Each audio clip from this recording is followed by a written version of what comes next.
بسم الله الرحمن الرحيم إن الحمد لله والصلاة والسلام على رسول الله أما بعد أعوذ بالله من الشيطان الرجيم بسم الله الرحمن الرحيم.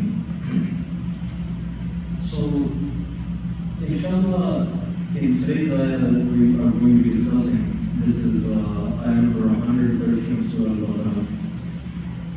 Today's session is an extremely important session because the topic that is covered in this ayah of the Quran is something that each and every one of us Muslims can relate to on a day-to-day basis of our lives. You see, certain things in the Quran we may not be able to relate to, we may be able to relate to once in our lifetime, maybe once in a month.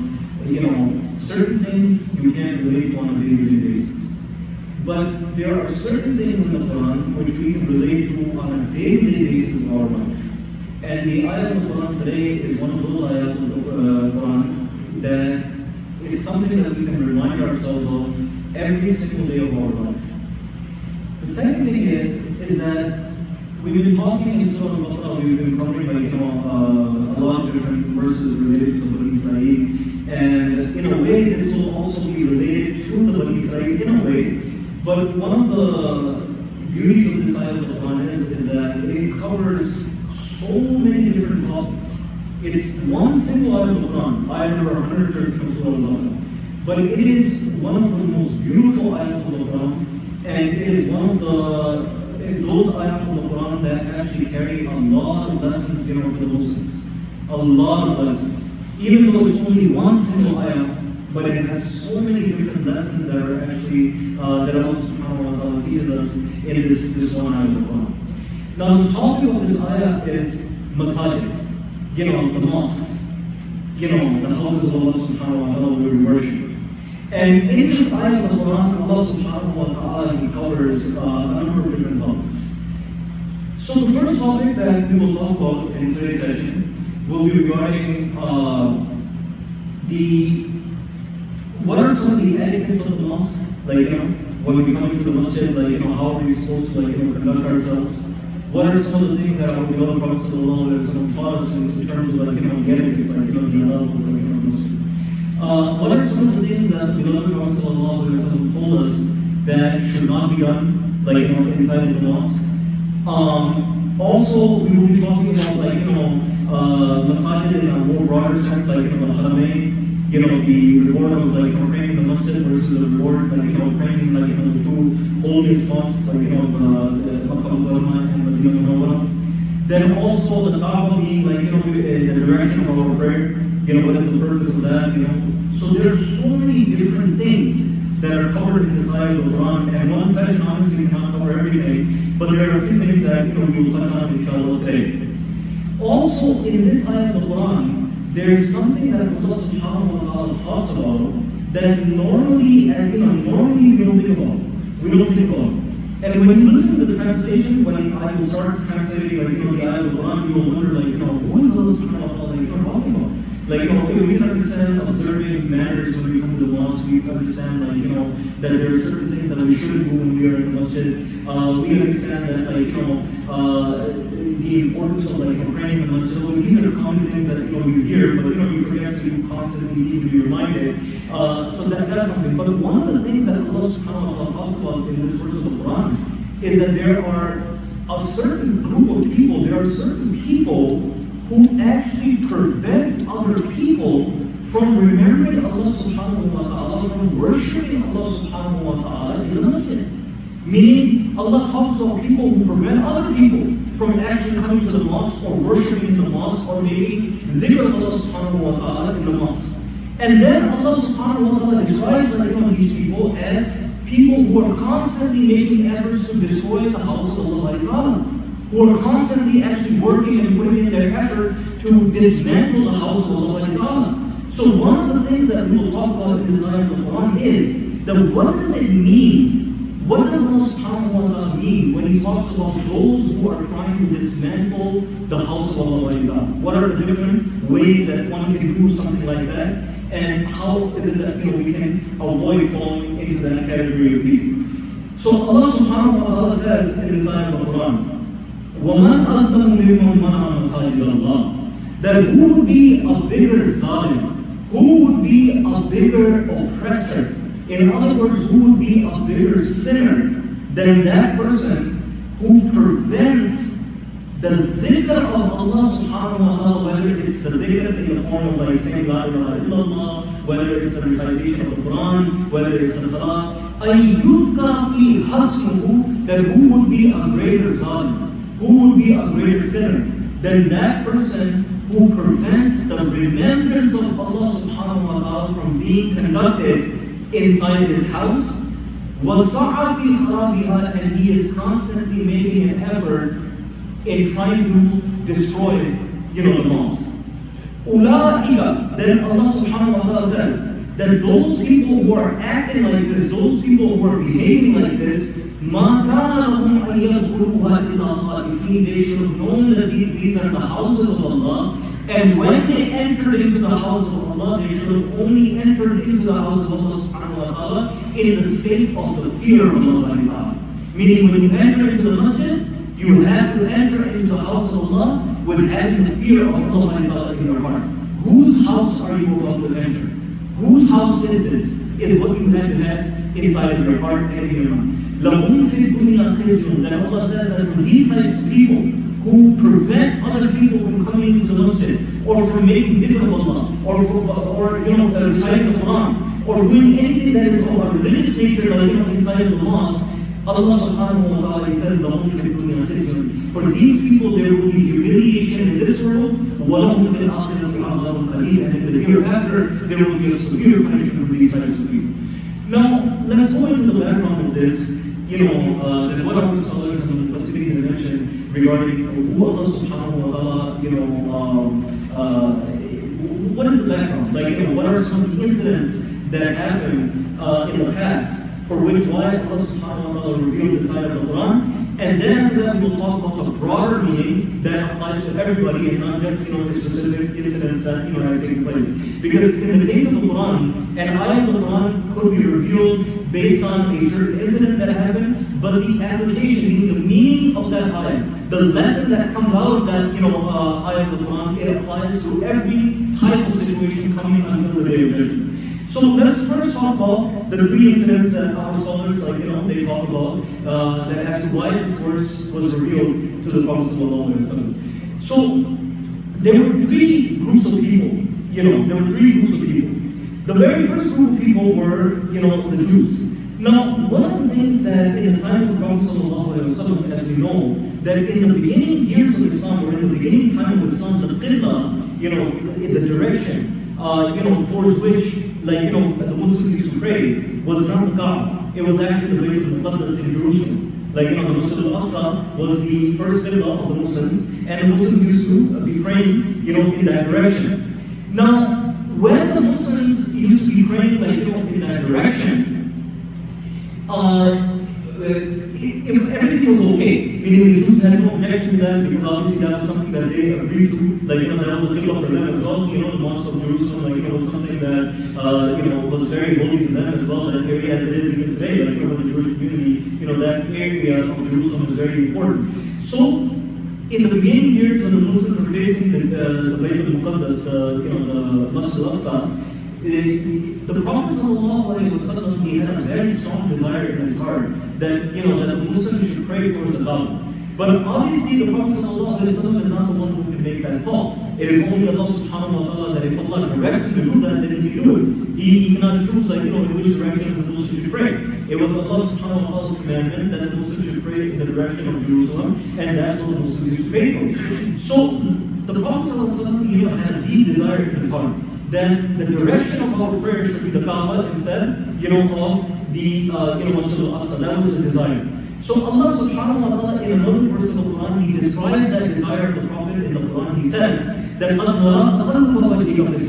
that, O Prophet, we saw that when you turned your eyes towards the sky and you asked Allah subhanahu wa ta'ala that, oh Allah, I wish that you had made the Kaaba the direction of prayer rather than the Masjid al-Aqsa. So Allah subhanahu wa ta'ala says that, O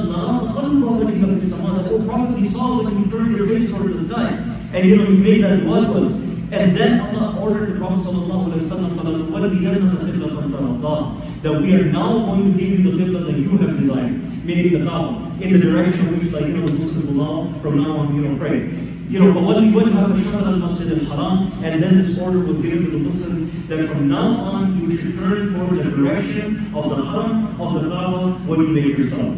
Now this was 16 months after the migration to Medina. Now, how is this linked to the people? How is this linked to this ayah of the Quran?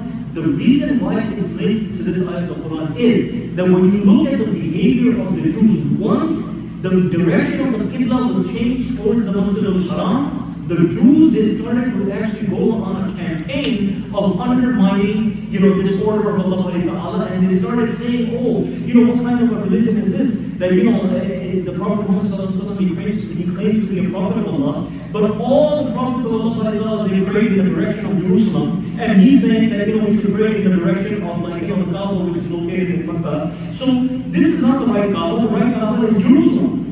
So they casted doubt in the hearts, of people. Now, Allah subhanahu wa ta'ala protected the iman of the Sahaba, and they did not believe, obviously, they did not fall victim to this type of propaganda. But had the Sahaba started to believe and started to doubt that the Masjid al-Haram is not the accurate Kaaba, it is not the proper mosque towards which you should be praying or should be praying in, then what that would have done was that would have prevented the Muslims from going into the masjid where Allah subhanahu wa ta'ala wanted them to go into to pray. So these people were condemned in this ayah of the Quran that they were casting doubts in the hearts of people as to whether this was the proper place to pray or not, as to this was the proper direction to pray or not. And had their efforts succeeded, so many people would have actually left their prayers in where they would where they should have been praying. So that's the number one background of Allah subhanahu wa ta'ala saying that those people are big sinners that prevent other people from praying or doing any kind of a dhikr or any kind of an ibadah in the house of Allah, because the Jews, that's exactly what they were doing at that time. They were trying to prevent people by casting doubts in their hearts that this is not the right Kaaba, and this is not the right masjid, and this is not the right place to be praying, and therefore, trying to stop people from coming into that place and making the dhikr of Allah and praying to Allah subhanahu wa ta'ala. So that's what Allah is condemning them. The second incident that we know is that a lot of the mushrikeen, the polytheists, the second community, which was very hostile towards Islam, at the time of the Muslims, very, very hostile. The mushrikeen, during the time of the Sulh of Hudaybiyah, there was a treaty between the Muslims and non-Muslims that was signed, known as the Sulh of Hudaybiyah, the Treaty of Hudaybiyah. Now, during the time of Hudaybiyah, one of the things that the mushrikeen, that the idol worshippers, that they did was that they prevented the Prophet ﷺ and his companions from entering into the Masjid al-Haram. They prevented the Muslims and the Prophet ﷺ from entering into the Haram. And they said that no Muslim would actually enter into the Haram, and nobody would offer any kinds of prayers, nothing. You cannot engage in any kind of worship in the Haram. So this is also condemning the behavior of the Mushrikeen, because again, they were trying to prevent, or not trying, but they were preventing the Prophet ﷺ and many of the Muslims of that time from entering into the Haram for offering their prayers. So Allah subhanahu wa ta'ala, He says that who would be a bigger sinner in the eyes of Allah, who would be a greater zalim in the eyes of Allah, than that person who prevents other people from coming into the masjid and offering the prayers and making the dhikr and engaging in the ibadah of Allah subhanahu wa ta'ala. So that was the second incident that this ayah of the Quran is linked to. Now, majority of our scholars, they point to this incident and they say that this is the background of the revelation of this ayah of the Quran. Meaning, this is the background. That this is when Allah subhanahu wa ta'ala, in a very strong way, condemned the attitude and the behavior of the mushrikeen when they try to prevent Muslims from praying inside the Masjid al-Haram. Now, this is the specific background and the revelation of the ayah. But in a more broader sense, the message and the lesson that we get from this ayah of the Quran is that it is absolutely prohibited, and a Muslim will become a great oppressor in the eyes of Allah subhanahu wa ta'ala. He will become a great sinner in the eyes of Allah subhanahu wa ta'ala if he prevents other people from coming into the masjid and worshiping Allah ta'ala. So for example, if I try to stop somebody from coming into the masjid and making salah, then I fall into this category of the ayah of the Quran, that the one also that who would be a greater zalim than the one who prevents people from coming into the masjid to engage in the worship of Allah. If I, for example, stop somebody from reciting the Quran in the masjid, or make dhikr of Allah subhanahu wa ta'ala in the masjid, then I fall under that category, of people, who Allah subhanahu wa ta'ala is talking about. Then Allah says, وَصَحَافِ خَرَابِهَا. Then these people are actually turning their efforts towards dismantling the mosque, destroying the mosque. Now, what does it mean by destroying the mosque? There are two, meanings to this part of the ayah of the Quran. The first meaning is that you literally destroy the masjid. Now, how many times do we see, in the Muslim countries, a lot of our Muslim, nations, a lot of our Muslim communities, we see that masajid, Muslim governments are demolished. We hear that Muslim governments, they're demolishing mosques. So that they want to build something else over there, they want to build a highway over there. So one of the things that we have to keep in our mind, that when Allah subhanahu wa ta'ala mentions in the Quran that there are a group of people who want to destroy the mosque, the first meaning of that is the literal meaning of that, which is that they want to demolish the physical, building, of the mosque. They want to destroy it, they want to raise it, and that is something that is prohibited in Islam.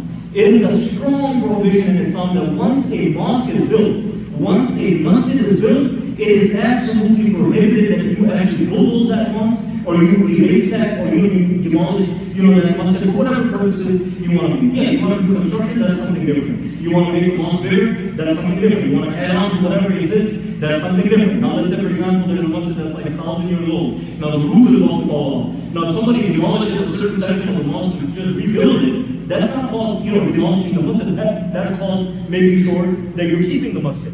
But to demolish a masjid for any purpose is something, that you want to build a road there, you want to build something else there, or something is absolutely, prohibited. So our scholars, they, mention on the basis of this ayah of the Quran that even the selling of mosque is absolutely prohibited.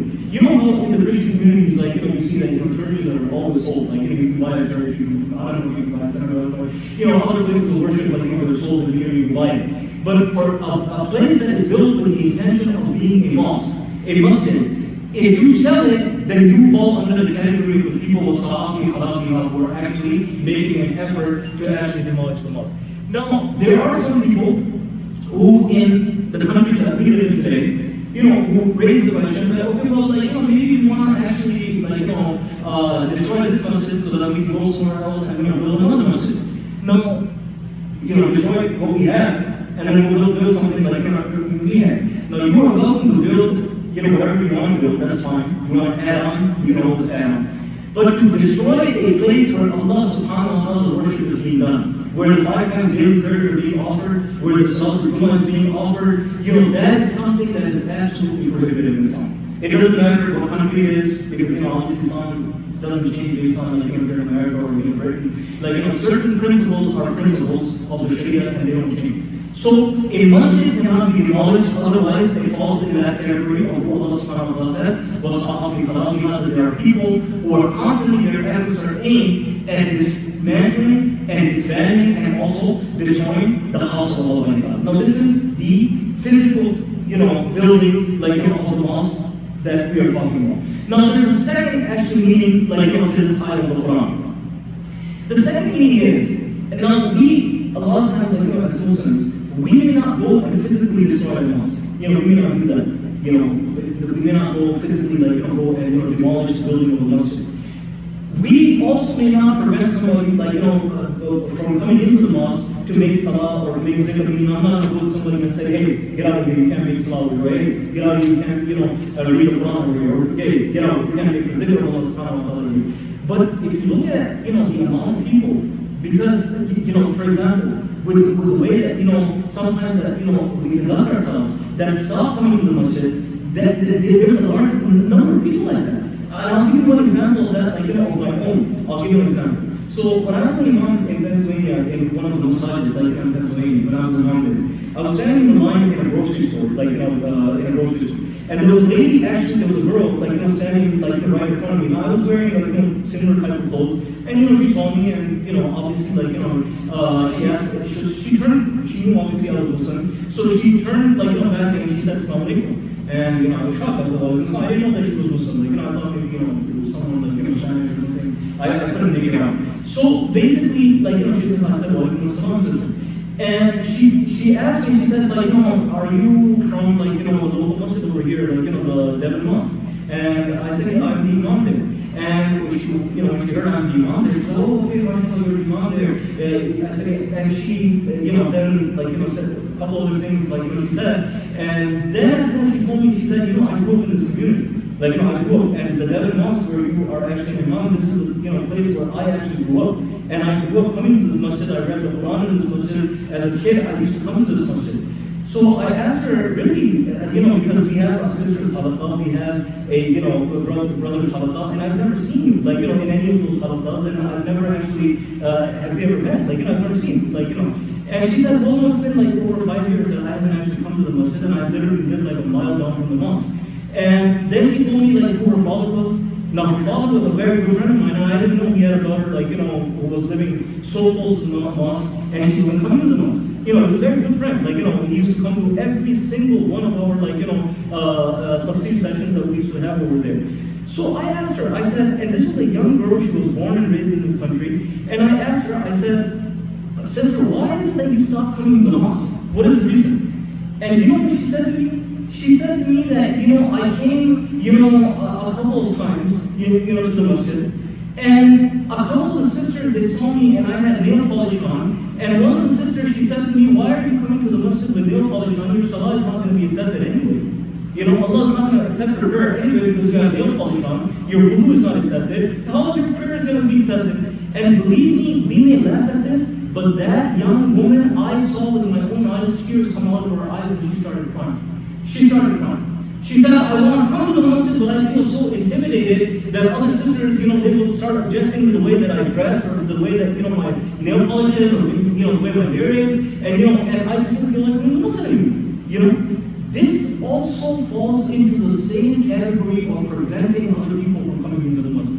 When you say things, or you do things that will make the other Muslim discouraged from actually coming to the mosque. And this is a very, very big problem, not just in every single and these Muslim communities that I have been part of, or where I have been living I have witnessed this everywhere.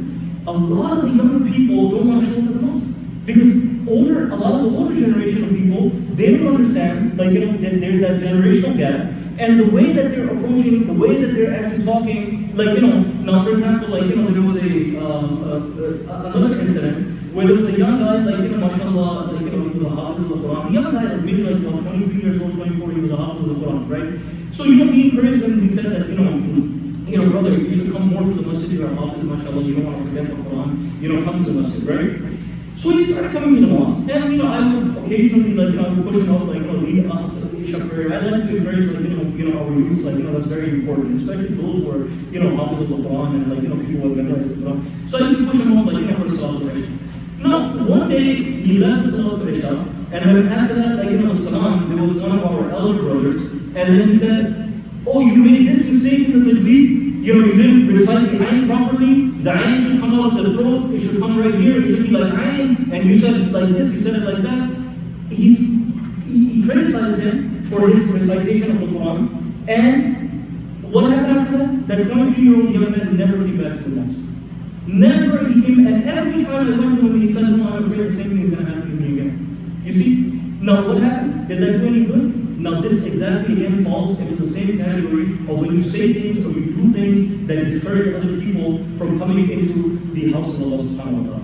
So we have to be people who are very, very careful that we are helping others in their journey of deen and bringing them closer to the house of Allah subhanahu wa ta'ala versus driving people through our behavior and the way that we talk to people, especially on religious issues. That's a very important thing. Religious issues. People, they start, like, small little things, like, we start debating over religious issues, like, whether this should be like this, that should be like that. Things that are, not as important take the front seat, unfortunately, and then a lot of people, like, they end up, like, getting discouraged, as, in the process. So that's another thing that falls in that same category. So Allah subhanahu wa ta'ala said, وَمَنْ أَظْلَمُ مِمَّنْ مَنَعَ مَسَاجِدَ اللَّهِ, who would be a greater zalim? Who would be a greater oppressor? And who would be a greater sinner than that person who prevents people or who prevents the name of Allah subhanahu wa ta'ala from being recited inside of the mosque? وَسَعَى فِي خَرَابِهَا, and he is constantly making his effort towards demolishing the mosque in both ways, physically and in other ways of making people run away from the mosque based on what you're saying and the way that you're conducting them. Then Allah subhanahu wa ta'ala says, أُولَٰئِكَ مَا كَانَ لَهُمْ أَن يَدْخُلُوهَا إِلَّا خَائِفِينَ. These people should have known that when you enter into the mosque, you should enter into the mosque with fear of Allah subhanahu wa ta'ala in your heart. That whose house are you allowed to enter into? Now, what does it mean that when you enter into the masjid, you should enter into the masjid in a way that that you are fearful of Allah? What does that mean? So let me give you an easy example, and then we'll talk about some of the adab of the mosque, and then we'll just take it from there. The easy example, the logical example is this. If I'm actually invited to the White House by the president, okay? Now when I enter into the White House, would I not be mindful of the place I'm in? Like, even if I don't like the White House, even if I don't like the politician, even if I don't like anything like that, you can't help but feel the presence of something special there. Because it is what? It is it's the White House. You're gonna enter in there, inside of your head, inside of your heart, you would have some kind of an impression of being somewhere special, or somewhere that's different than a normal place. You would have that inside your mind. And then the way that you will conduct yourself in a place like that, let's say like in the Oval Office, or let's say for example in the White House in general, would be different than the way that you would conduct yourself inside your own house. It would be different, right? If let's say for example the King of Saudi Arabia invites one of us to his palace, for a one-on-one meeting with him, how much what kind of a feeling do we have in our heart? What kind of impression do we have on our mind? And when we enter into that palace, how are we going to behave and how are we going to actually, conduct ourselves?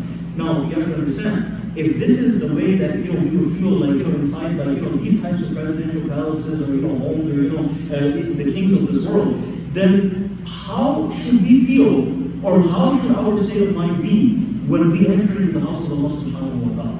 This is very, very important. So when Allah says that you should enter into the home of Allah, إِلَّا أَن يَدْخُلُوهَا إِلَّا خَائِفِينَ, in a way that you are fearing Allah subhanahu wa ta'ala, what that means is that when you enter into the house of Allah subhanahu wa ta'ala, you should enter into the house of Allah observing the etiquettes of the mosque. You should observe the adab of the masjid. The etiquettes and the manners that our Prophet sallallahu alaihi wasallam have taught us to observe. When we come into the mosque, into the house of Allah subhanahu wa ta'ala. Now, what is the very first manner and etiquette that our beloved Prophet sallallahu alaihi wasallam taught us when it comes to, the masjid? Because this ayah, like I said, there were three different lessons that this ayah covers. The first lesson, or the first part, we briefly covered it, which was about demolishing the mosque, physically, and then preventing people from coming into the masjid through our behavior and our speech. We talked about that a little bit. Now the second part is that after Allah condemns those people who prevent other people from coming into the masjid or demolish the mosque, then Allah teaches us that the etiquettes, that how should we actually come into the masjid, and He says that you should come into the mosque with the fear of Allah in your heart. Now the fear of Allah, that is something that needs an explanation, and our beloved Prophet sallallahu alaihi wasallam taught us the explanation that what does it mean to enter into the mosque with the fear of Allah in your heart? And our Prophet sallallahu alaihi wasallam taught us that means that you have to observe the manners and the etiquettes that are taught by the Prophet Muhammad sallallahu alaihi wasallam. And if you're observing those manners and you're observing those etiquettes of the mosque, then you will be considered among those people who are considered khaifin, who fear Allah subhanahu wa ta'ala entering into the mosque. So what is the first etiquette, of the mosque? Can somebody guess something? That when you enter into the masjid, what is the first teaching of our beloved Prophet sallallahu alaihi wasallam when you enter the masjid? Okay, that's a good one, but what is the first?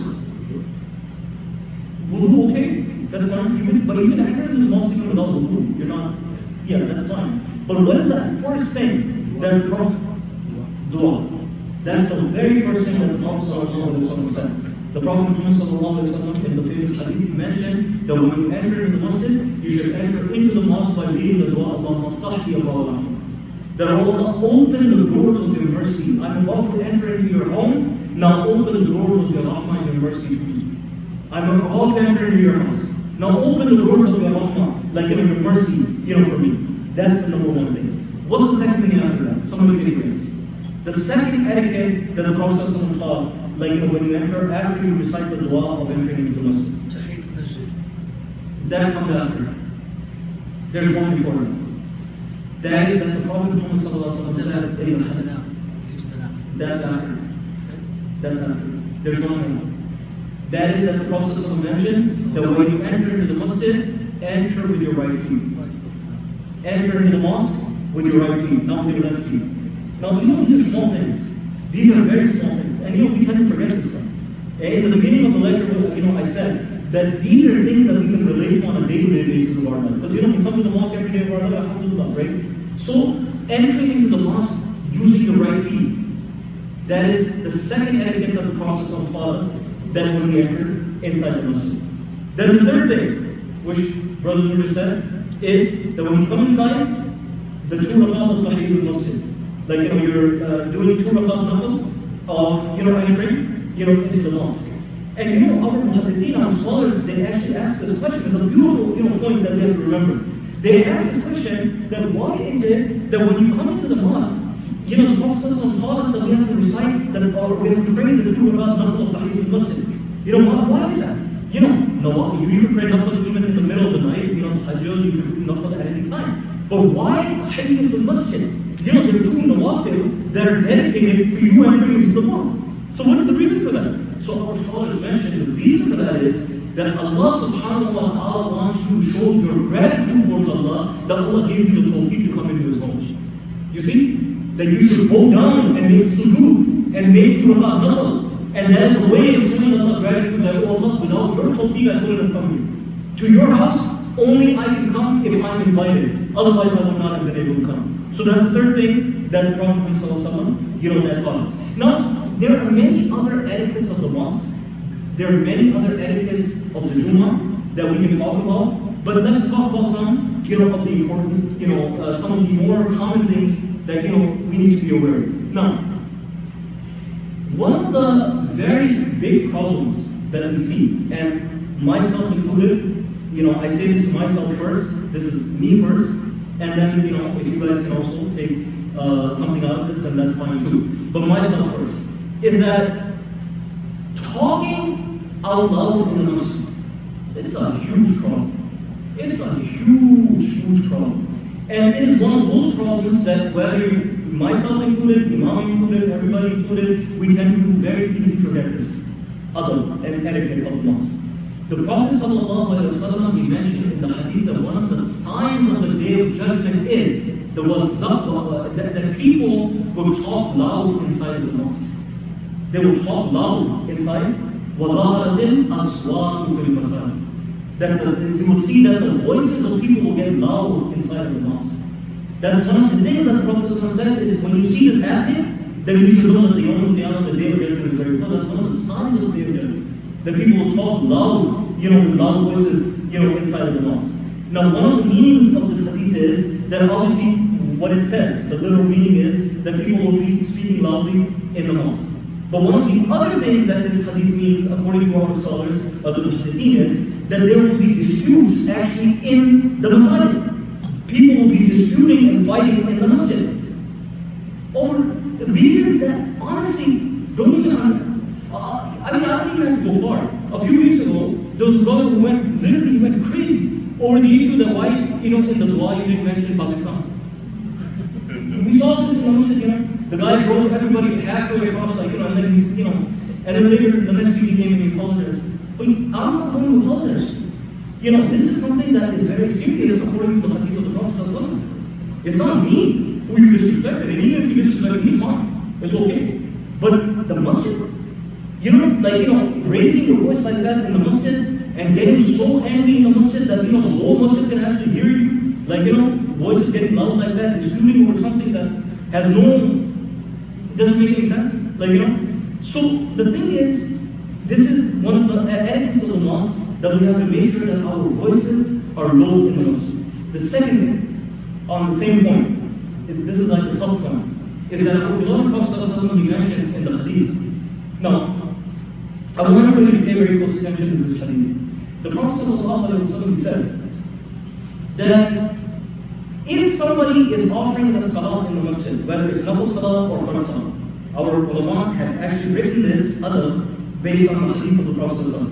If somebody is offering nafil, or somebody is offering the farz salah in the masjid, and you come in the masjid and you start to recite the Quran Allah, not talking, not chatting, not chit-chat, recite the Quran Allah. The Prophet ﷺ said that is something that is prohibited because you're disturbing the man who's taking salah. Recitation of the Quran. Imagine that even loud recitation of the Quran inside the masjid when there are other people praying is something that is prohibited. Why? Because you can recite the Quran in a lower voice and you will get the same ajr from Allah subhanahu wa ta'ala. Why do you have to disturb 5 other people who are praying or one other person who's making his salah? You know? So this is another thing. Now making zikr of Allah. Another thing our scholars mentioned. There's some people that come into the masjid, now they're making zikr of Allah. Now there's 2 people, 3 people praying or another person praying. Now if you're making zikr of Allah subhanahu wa ta'ala Allah in the masjid and you're disturbing somebody else in his prayer, that type of a zikr is prohibited inside of the masjid. Now the point that I'm trying to make by this hadith is that if making dhikr and reciting Quran Allah is prohibited when people are praying, then don't you think it would be even more prohibited for us to be actually chit-chatting and talking while other people are praying and getting disturbed? And this is me first, and then everybody else. So this is a reminder, like, on a day-to-day basis we can relate to this stuff, So we have to be very careful, and I think this is a big problem right after we say salam. Like, after the salam happens in the fajr prayer, immediately people start chit-chatting. We can go outside. We can go outside and talk. And then also this is even a bigger problem during Ramadan, during Taraweeh. Those who are going to pray 8 rakat, they're going to pray, they say salam, and then after that there's going to be so much chit-chat. Until maybe so much chit-chat. You say salam on both sides, so much chit-chat. The Taraweeh has started and the Hafiz is reciting and people are still chatting in the back.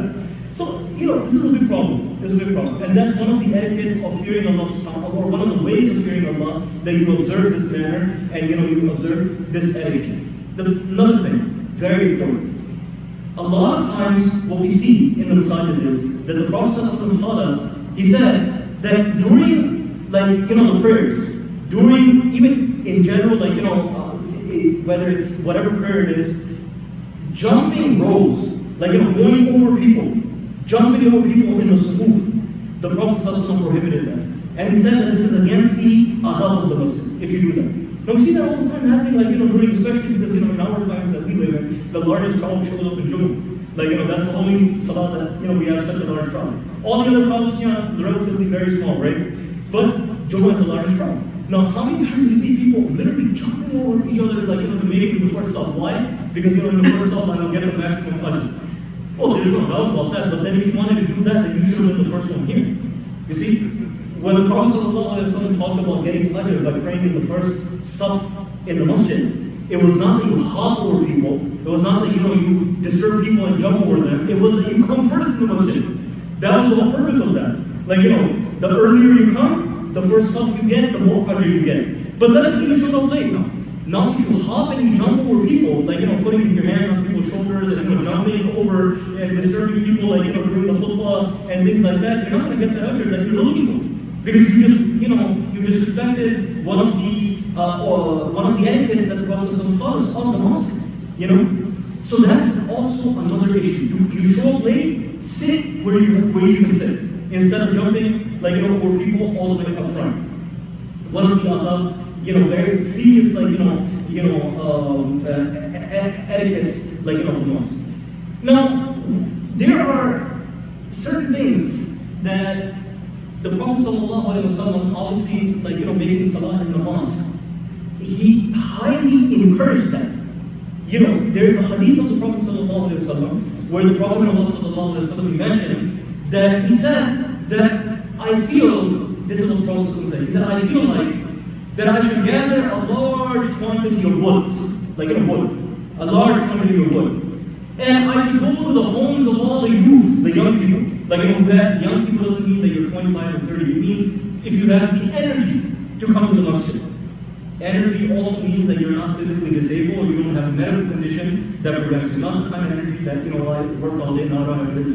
Not that kind of energy. But if you're medically, you have a condition, you can't come. So Prophet said that I feel that I feel like gathering wood.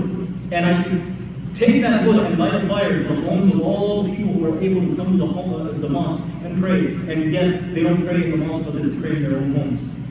Now, obviously, this doesn't mean literally, but the Prophet ﷺ was trying to stress a point over here. The point is the importance of coming to the mosque. The Prophet of Allah ﷺ, he mentioned, in the hadith, he said, "Bashir al-masha'in fi dhulami al-masajid bil-nur al-tam."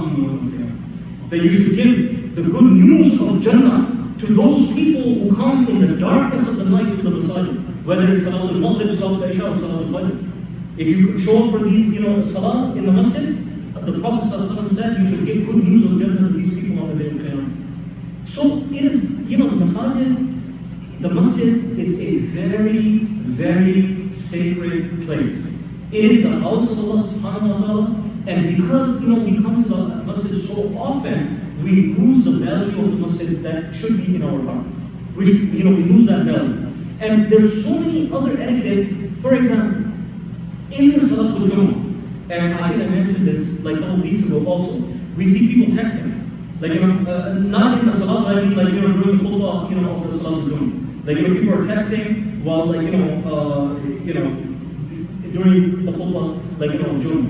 Now, the Prophet ﷺ, he was very, very clear, where the Prophet of Allah ﷺ, he mentioned, he said, that whoever, he said, oh, Nasr Hasa. He said that, in the time of the Prophet ﷺ, they didn't have carpets like this, and they used to separate the rows by these little stones and rocks.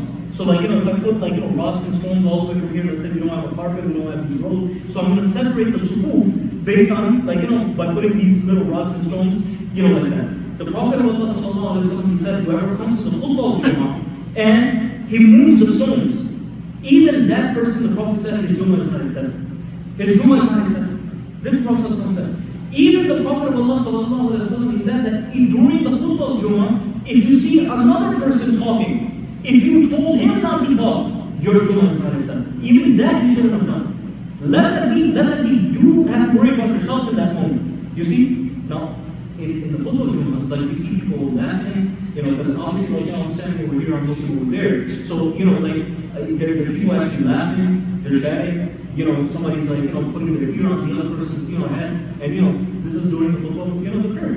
And this is against, the adab of the mosque. This is against, the etiquettes and the manners that we were taught in the hadith of the Prophet Muhammad.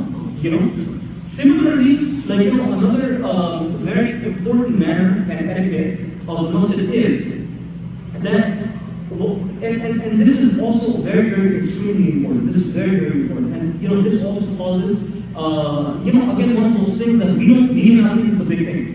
During Salatul Tarawih, one of the things is very important. And during also any other prayer, doesn't necessarily only have to be Salatul Tarawih, any prayer.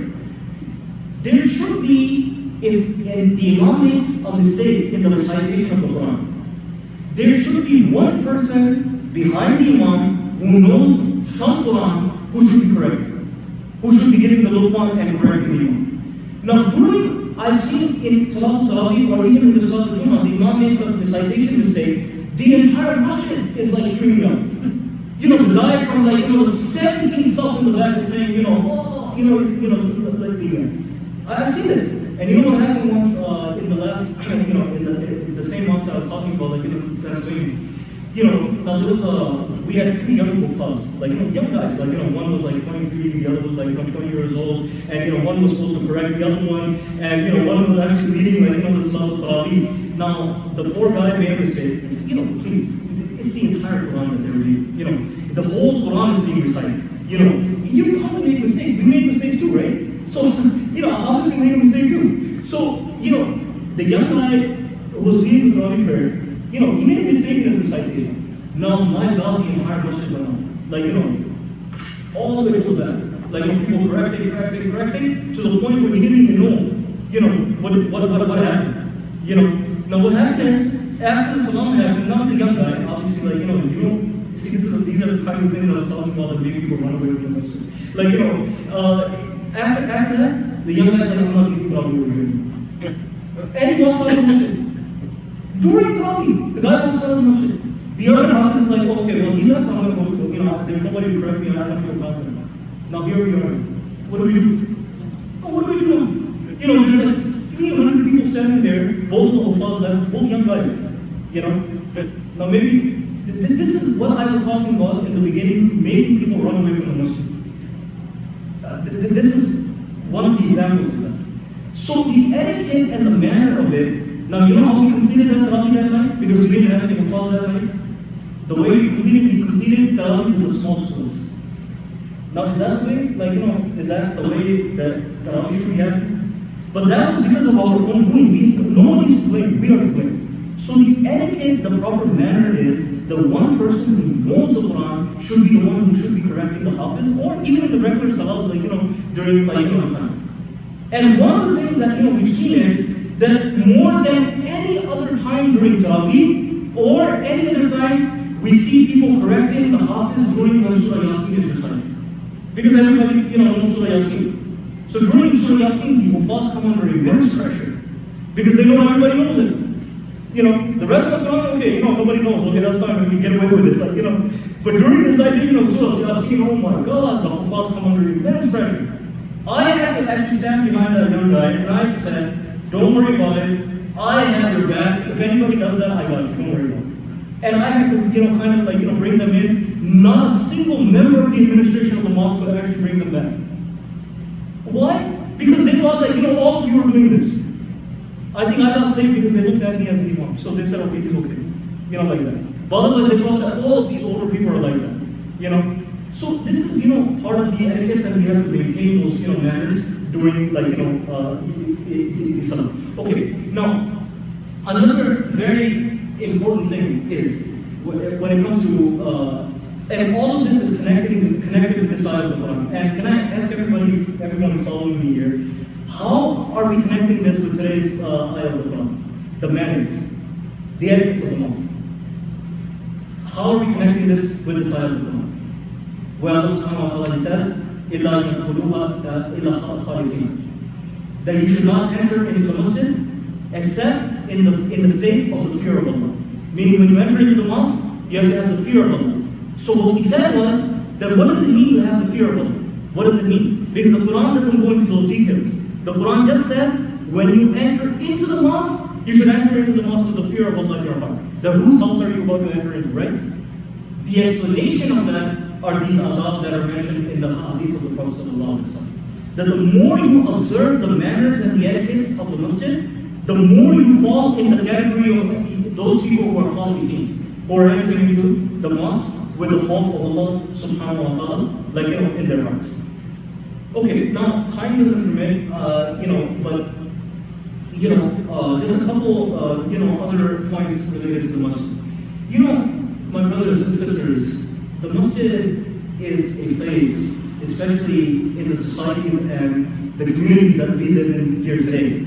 It is a place where our younger generation, our youth, our young people, they need to feel comfortable coming. They need to feel easy coming. And not just them, but everybody needs to feel easy and comfortable coming. Because this is the only place where our iman can be safe in the society that we live in today.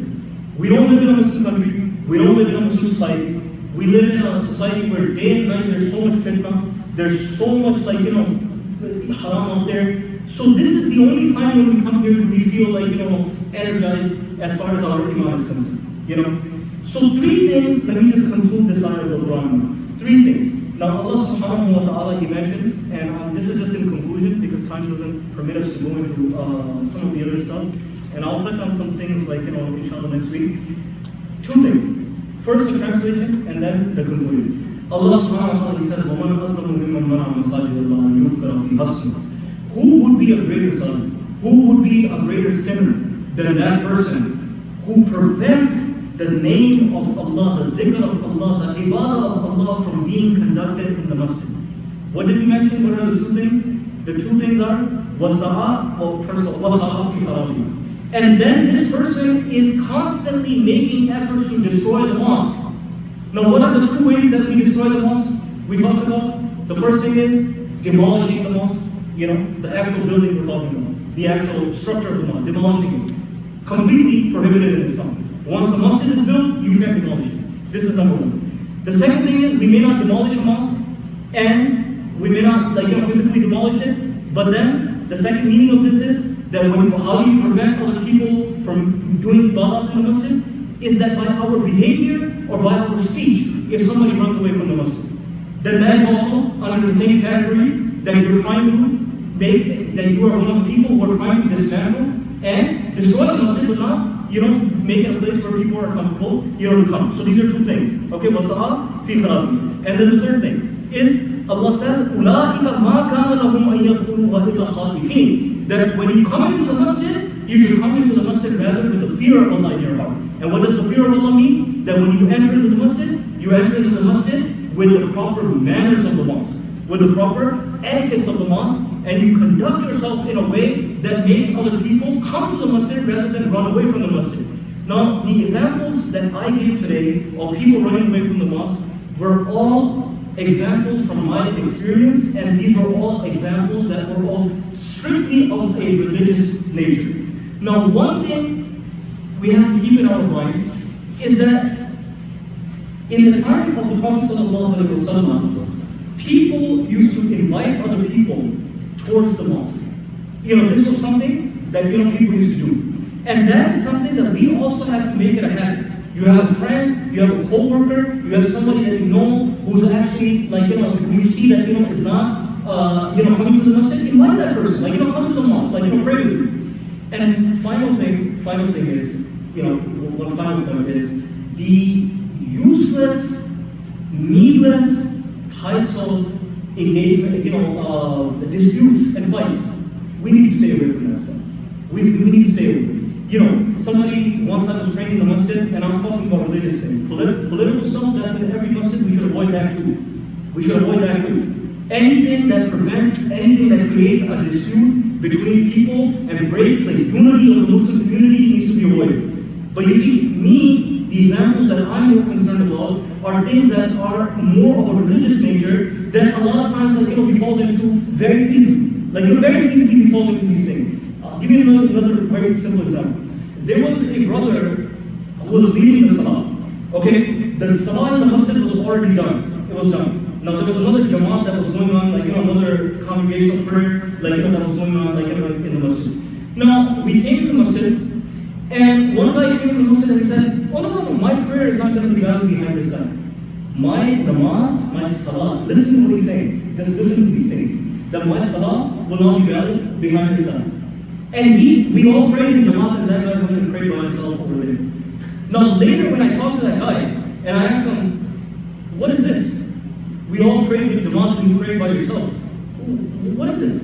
Why is your salah not valid behind that person? Is he a kafir or something?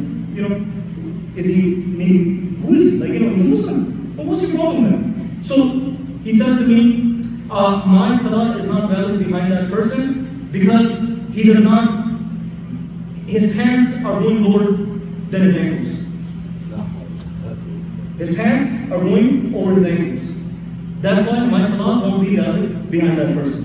Similarly, another example that I have seen and I have observed is that a person came, a jamaat was happening, "Oh no, my salah is not valid behind that person." Why?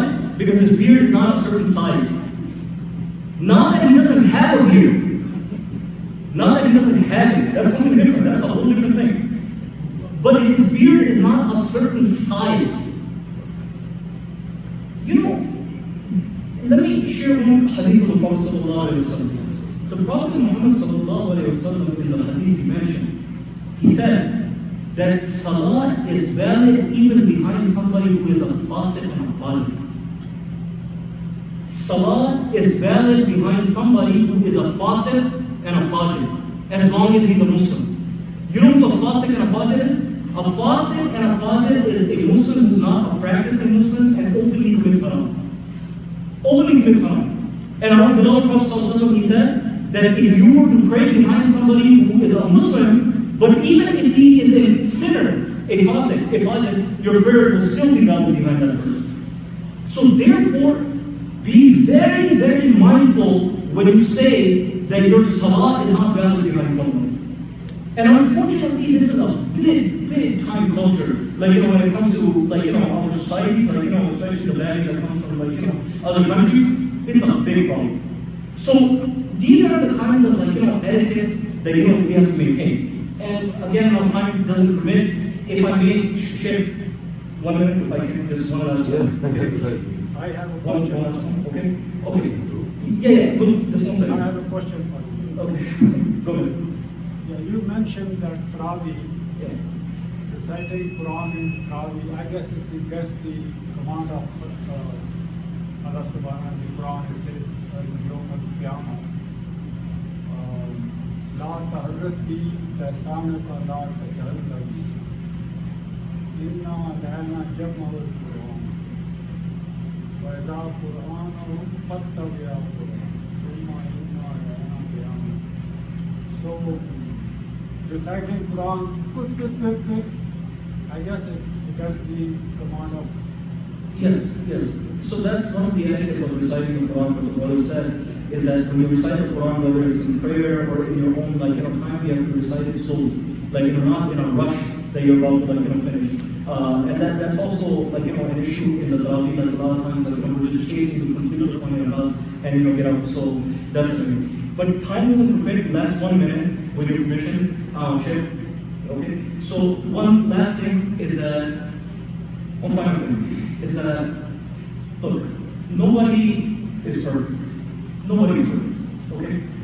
We as Muslims cannot be people who, by our actions or by our words, we are discouraging other Muslims from coming to the masjid, and especially our youth, our younger generation. We can't be those people. We have to be people who are bringing people closer to Deen, who are bringing people closer to the mosque, and the way that's going to happen is that we have to really get out of the business of judging people. That's very, very important. One person doesn't pray behind another person for this reason, for that reason, criticizes somebody for this reason, for that reason. For small little things, we judge one another. And like I told you in the early part of the lecture, that one sister for 5 years didn't come to the masjid because another sister said that you have nail polish on, your salah is not accepted. Another sister that I met, she told me that she stopped coming to the masjid because another sister said that you dyed your hair, your salah is not valid. And now she stopped coming to the masjid. We need to stop this type of a thing. Because if we don't stop this type of judgmental behavior towards one another, that, oh, your salah is invalid, or this is not valid, there is a way to do things. There's a time and place to say things.